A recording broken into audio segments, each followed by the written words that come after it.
sur moi. C'est ça que je veux vous dire. Mais Nadia Bamba s'acharne sur moi. Mais c'est tout simple, hein? Parce que quand on a commencé sur la toile ici, il y a eu le problème du génocide, ouais. Il y a eu le problème du génocide, ouais, nous tous on a débattu ici. On a soutenu, moi j'ai soutenu que Yvaou. Mais il se trouvait que chemin faisant, on s'est rendu compte que Nadia Bamba, elle voulait le dossier des Wobé. Elle voulait le dossier des Wobé. Mais pourquoi elle veut le dossier des Wobé? Mais en réalité, elle n'en a rien à foutre des victimes des Wobé. Elle voulait juste le dossier parce que c'est le dossier qui incriminait son camarade Sorodio. Pour ça, on a subi toutes sortes d'attaques. Depuis la sortie de Blé Goudé sur NCI, les vérités éclatent autour du président Gbagbo. Deux noms reviennent sans cesse, Nadia Bamba et Soro Guillaume au cœur de la tourmente. Le peuple s'interroge, Gbagbo a-t-il été manipulé, isolé, trahi? Entre mémoire et espoir, la Côte d'Ivoire cherche à comprendre sans renier son héros. Depuis la sortie de Charles Blé Goudé sur la chaîne NCI, les vérités longtemps remontent à la surface, comme ces blessures mal refermées que le temps n'a pas su guérir. Ce que beaucoup craignaient de dire tout haut, l'ancien leader des jeunes patriotes l'a dit sans détour, le mal de l'opposition ivoirienne ne vient pas de l'extérieur, il est né de l'intérieur.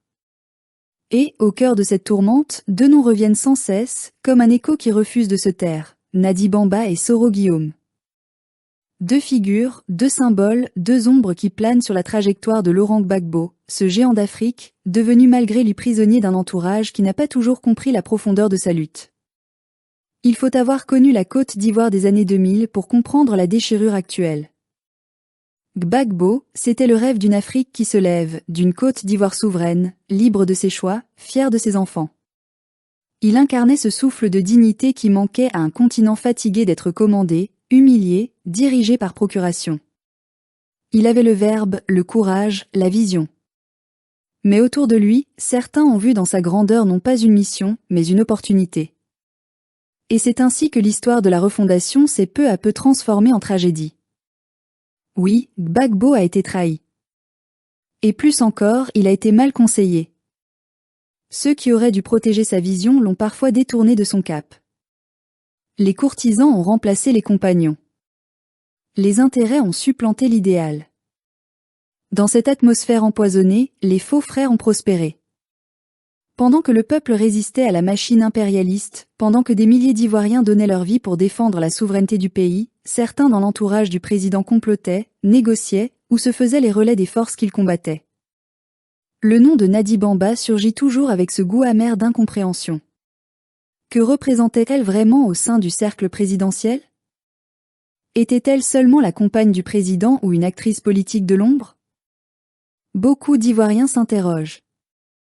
Non pas par méchanceté, mais parce qu'ils ont vu, année après année, la distance se creuser entre Gbagbo et le peuple, entre la figure historique du combat et les réalités d'un palais envahi par des intérêts contradictoires. On raconte qu'elle avait ses réseaux, ses affinités, ses propres calculs. Certains vont jusqu'à dire qu'elle aurait influencé des décisions cruciales, notamment au moment où le pays sombrait dans le chaos. Est-ce vrai? Seul Dieu le sait. Mais les faits, eux, demeurent, la fracture s'est creusée, la confiance s'est effritée, et le peuple s'est senti trahi. Et puis, il y a Soro Guillaume, cet autre personnage qui hante la mémoire ivoirienne. L'enfant de la rébellion, celui qui fit pleurer l'Ouest, brûler les villages, fuir des familles entières. Qu'il ait pu, des années plus tard, s'asseoir à la même table que Gbagbo, devenir Premier ministre d'un régime qu'il avait combattu, voilà qui reste pour beaucoup une blessure jamais refermée. Comment comprendre cette alliance improbable? Comment pardonner ce compromis, alors que le sang des innocents n'avait pas encore séché? Était-ce la naïveté d'un président croyant encore à la réconciliation, ou la manipulation d'un entourage pressé d'obtenir la paix à n'importe quel prix? Là encore, la vérité est douloureuse. Gbagbo n'était pas faible. Il était humain. Et c'est peut-être là sa plus grande faute, avoir cru que la politique pouvait se faire avec le cœur dans un monde où tout se calcule avec la tête. Il a cru à la loyauté, il a cru à la parole donnée, il a cru à la possibilité de réconcilier des ennemis irréconciliables. Mais autour de lui, beaucoup ont profité de sa bienveillance pour avancer leurs propres pions. Certains se sont servis de son nom pour bâtir des fortunes, d'autres pour négocier leur survie politique. Quand le vent a tourné, ils ont disparu. Quand les bombes tombaient sur Abidjan, quand la résidence présidentielle était assiégée, combien d'entre eux sont restés jusqu'au bout? Très peu. Et pourtant, malgré tout, le peuple ne renie pas son président. Car Gbagbo, c'est plus qu'un homme, c'est une idée. Une flamme. Un espoir. Même trahi, même affaibli, il incarne encore la résistance. Il est la preuve vivante qu'un Africain peut dire non, qu'il peut tenir tête, qu'il peut refuser l'humiliation. Mais pour que cette flamme continue de brûler, il faut désormais qu'elle soit purifiée de toutes les scories du passé. Le PPACI, aujourd'hui, doit faire son examen de conscience. Le temps est venu de rompre avec les vieilles habitudes, les clans, les fidélités aveugles. Car le peuple ne suivra plus un homme entouré de doutes. Il veut la clarté, la vérité, la cohérence. L'opposition ivoirienne, affaiblie, divisée, ne peut pas se relever tant qu'elle refusera d'affronter ses propres démons. Il faut dire les choses telles qu'elles sont. Le mal ne vient pas seulement de Ouattara ou du RHDP. Il vient aussi de nos silences, de nos compromissions, de nos lâchetés. Tant que nous ne nommerons pas les fautes, tant que nous ne comprendrons pas comment nous avons perdu le pouvoir et pourquoi nous n'avons pas su le reconquérir, nous resterons prisonniers du passé. Nous ne devons plus avoir peur de dire que certains ont trahi. Que certains ont vendu la lutte. Que d'autres ont choisi le confort à la place du combat. Et que, oui, Laurent Gbagbo a été trahi par des proches, manipulé, isolé, affaibli. Cela ne diminue pas sa grandeur. Au contraire, cela rappelle qu'il était seul contre un système si vaste qu'il a fini par l'engloutir. Mais l'histoire n'est pas finie. Car la vérité finit toujours par s'imposer, et le peuple finit toujours par revenir à ceux qui l'ont véritablement aimé. Aujourd'hui, nous devons protéger l'héritage de Gbagbo contre ceux qui prétendent le défendre pour mieux le dénaturer. Nous devons séparer le patriote du stratège, le symbole de l'homme, afin de mieux poursuivre son œuvre. Ce n'est pas en érigeant des statues qu'on honore un héros, mais en vivant selon ses principes. Et ces principes sont clairs: justice, souveraineté, solidarité.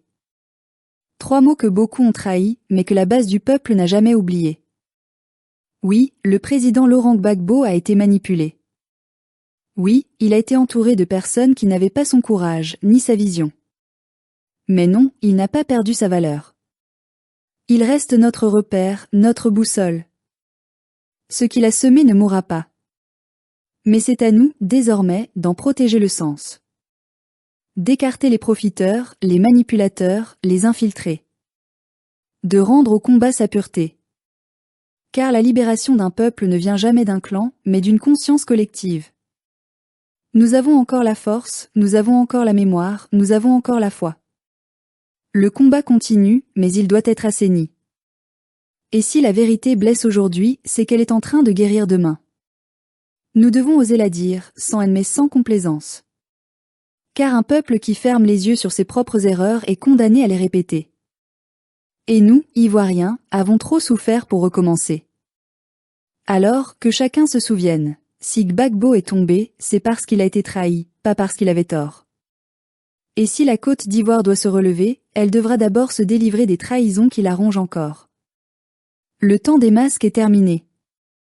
L'heure est venue de reconstruire, sur la vérité, la justice et la dignité. Et même si le vent souffle encore contre nous, nous savons que la tempête finira par passer. Parce que la vérité, même étouffée, finit toujours par trouver une brèche pour respirer.